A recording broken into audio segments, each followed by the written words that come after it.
Mr. President, tonight President Obama will deliver his State of the Union address and outline his plan to make life better for middle-income families and those struggling in our strengthening economy.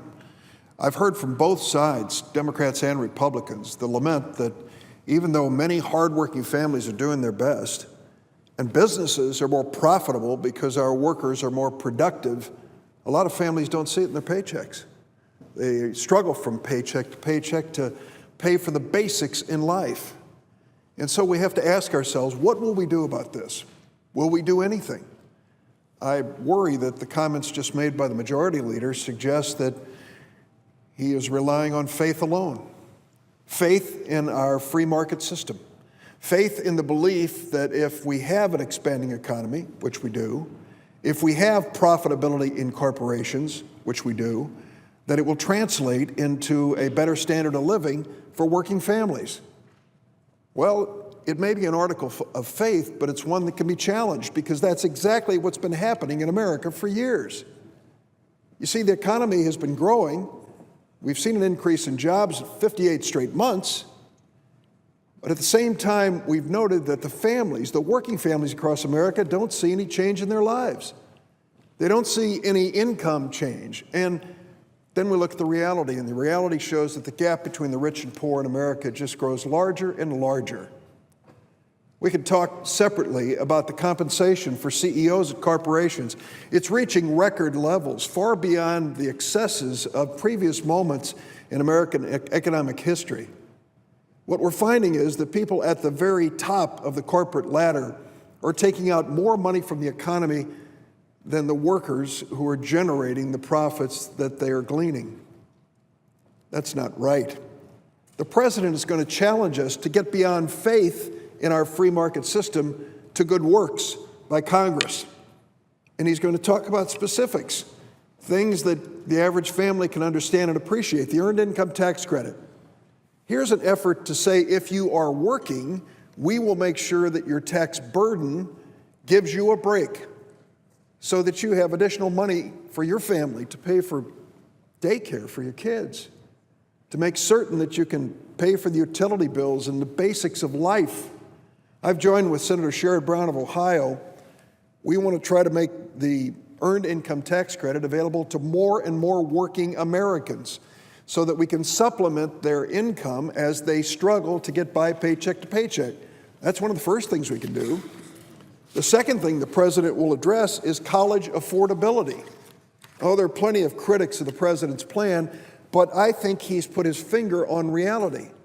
We can no longer be satisfied by saying it is the responsibility of our society to provide education from kindergarten through the 12th grade. That doesn't reflect the reality of work today. In just a few years, more than a third of the jobs across America will require a college degree. What are we doing to prepare that workforce in America for the 21st century requirements when it comes to education? Now, we know what's happening. More and more students are getting deeper and deeper in debt, and many are dropping out because of it. Those who finish and earn a diploma are saddled with a debt which changes their lives. President Obama has said, let us start moving forward to make 2 years of community college a commitment in America for those students who are in need, number one, and number two, are willing to meet the standards. And the standards are graduation within 3 years. I look at some of the comments that have been made in criticism of this, and they overlook the second part of the president's proposal, that part which demands that those students perform in order to receive assistance from our government in paying for community college. We have to look at a new model in America, in Arkansas, in Illinois, and across America, that is a K through 14 model. That's reality.